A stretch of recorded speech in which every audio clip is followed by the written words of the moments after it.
Here's what I got going so far. This is upside down, but I'm measuring right now with these cups because the cups are going to be coming up through the bottom. So the bottom underneath will be the top of it, but you can see I have my wheels there. I made a frame, and I have this insulation board that I'm going to make little round holes in so these cups will fit in under the holes.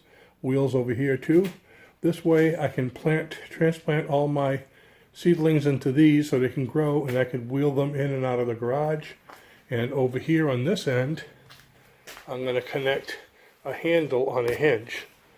So just so you can see how these are going to fit, okay, as an example, here's a scrap piece. I've got the holes, and the cups are going to fit right in the holes like that. This was a sample to see.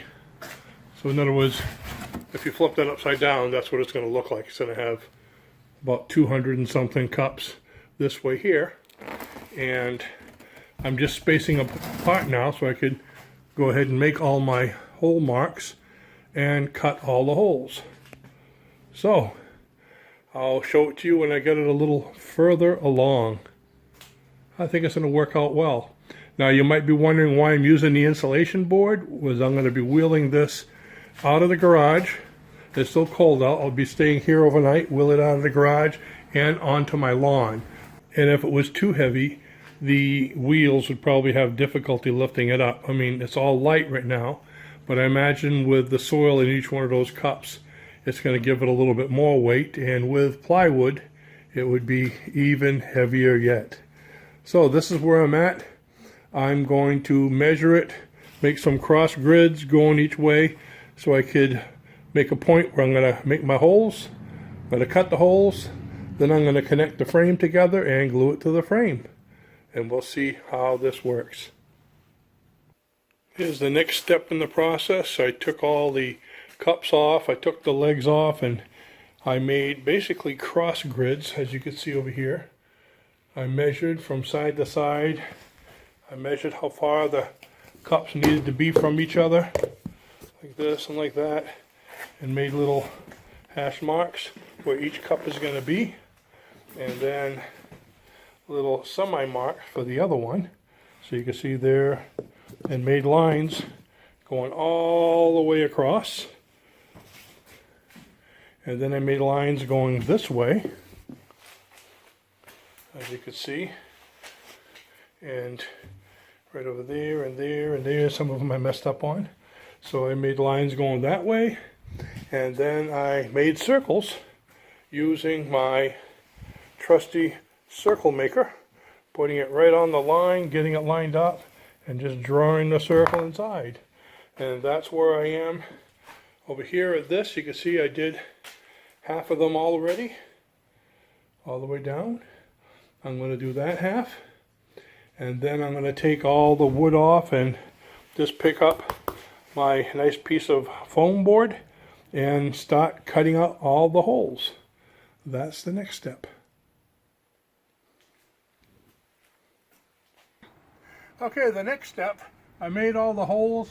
You can see I've been screwing all these. I got a few left. I wanted to show you how I did them. Wear a protective mask because this is fiberglass. And little doorknob hole driller. There's the marks. The hardest part of the job is getting these things out of the holes.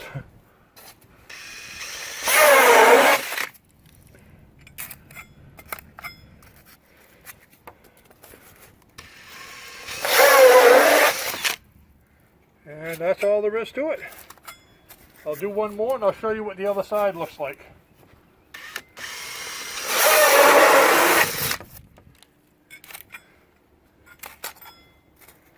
You got a bucket of those things over there? I got a whole bucket of holes.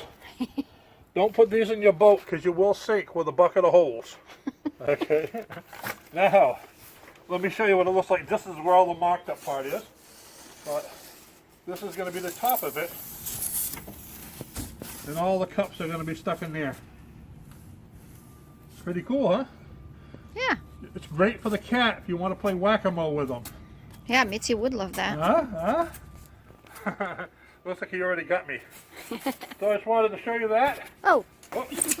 I just hit my co-captain, and I'll see you in the next step.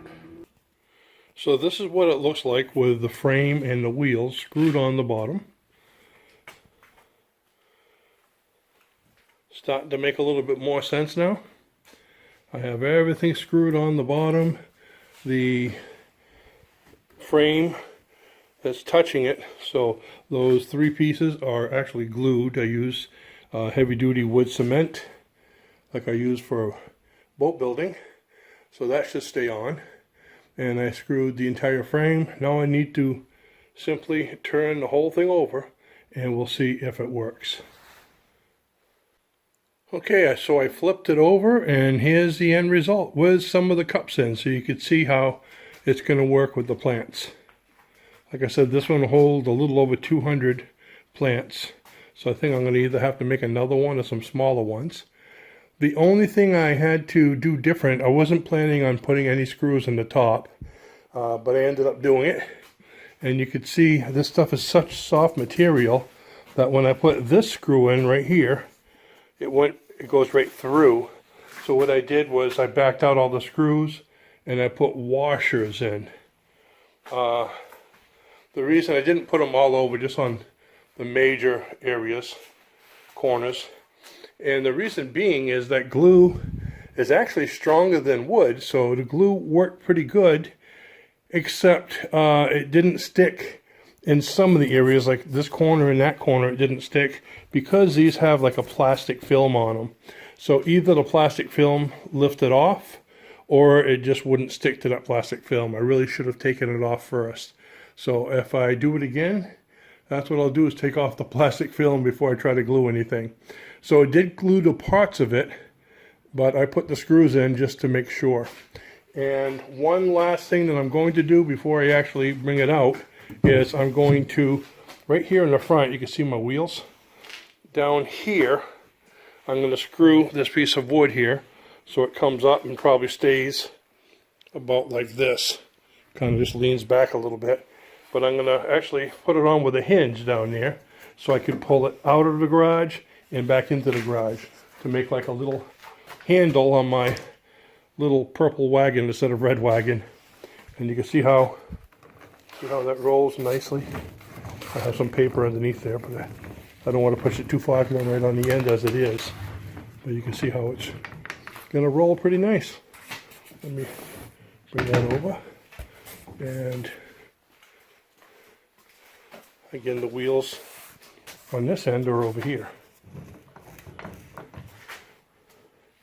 So there you have it. My little cart for seedlings.